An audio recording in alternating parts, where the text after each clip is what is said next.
Hi, my name's Julia. I teach cooking and nutrition at the Latin American Youth Center, and today I'm going to show you how to make super simple granola, made out of things you might have around the house or can get pretty easily.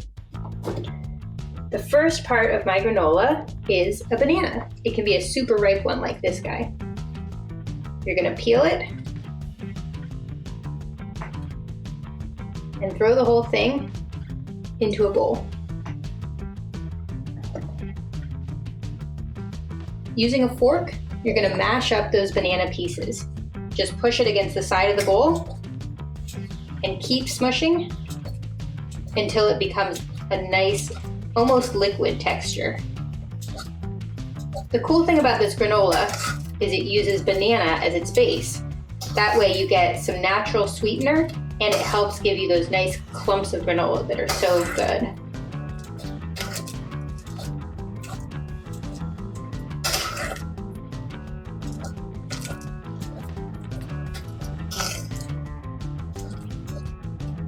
Once the texture gets pretty soft like this, we're going to add a little more sweetener.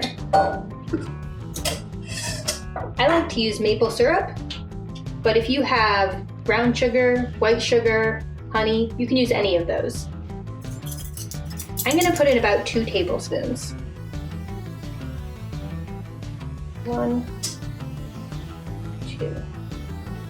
If you taste your granola and decide you like it sweeter, you can add a little more. But the banana lends a lot of sweetness too. We're also going to put in 1 tablespoon of oil. You can use canola oil, vegetable oil, olive oil, whatever you got around.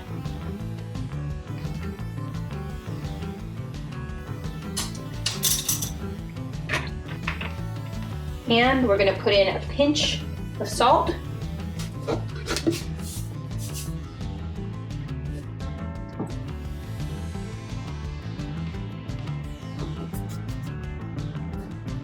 And some cinnamon. You don't have to use cinnamon if you don't have it, but it does add some good flavor. I'm gonna put in about a teaspoon because I really like cinnamon.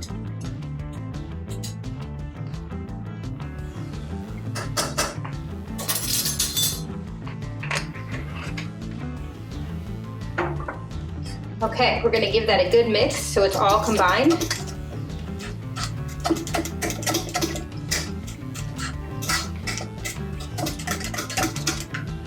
It's okay if there's a few lumps of banana, but we want it to be mostly liquid. That looks about right. And now, most important, we're gonna add our oats. Oats are a great ingredient. They are really good for you. They're full of fiber, they're a whole grain, they even have protein. Plus, they're really inexpensive. They're usually on the very bottom shelf of the cereal aisle, kind of hidden underneath all the really sugary cereals. I'm gonna put in 2.5 cups of oats. You can see I'm not measuring it perfectly. This is the kind of recipe where you can play with it. You can do stuff a little different and it'll turn out okay. Now that I've got those in there, I'm gonna give it a good mix because we wanna get those oats covered in that banana, cinnamon, maple syrup flavor. You can start smelling the cinnamon already.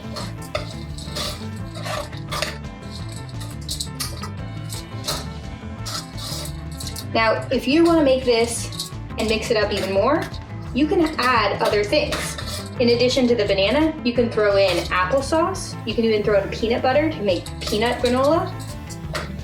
And like I said, you can use different sweeteners, whatever you have around. At this stage, you can also add some mix-ins. I have some dried coconut that I'm gonna throw in, just the end of this bag. And I also have some almonds. If you have any kind of nuts, you can throw them in. You can add coconut pieces. You can add a lot of things at this point, just to the amount you want. I'm adding a handful of almonds right on the top, maybe a little more for a little extra protein. And give it a mix so they get coated in all those flavors too.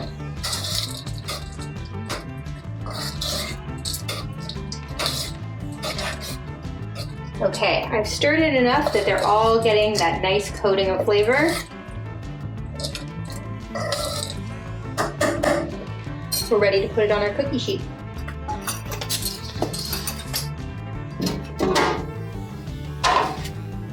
So I'm going to pour this whole thing out here,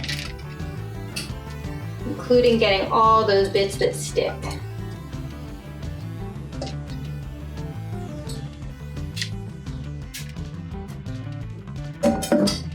Now I'm going to spread this out to a nice thin layer. You want to have some clumps, but you also want it pretty spread out so that it can get crispy in the oven. You can still see the cookie sheet right through there. That's great.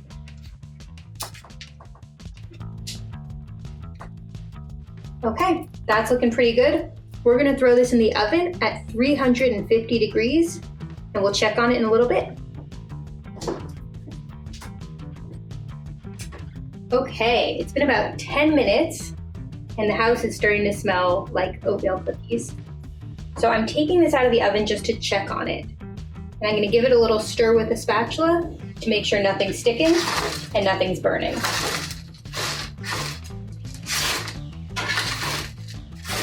It's really important to check on this often in the oven because when it starts to burn, it can burn fast. Luckily, this looks like we've still got some time. So I'm going to spread my granola back out on the tray and put it back in.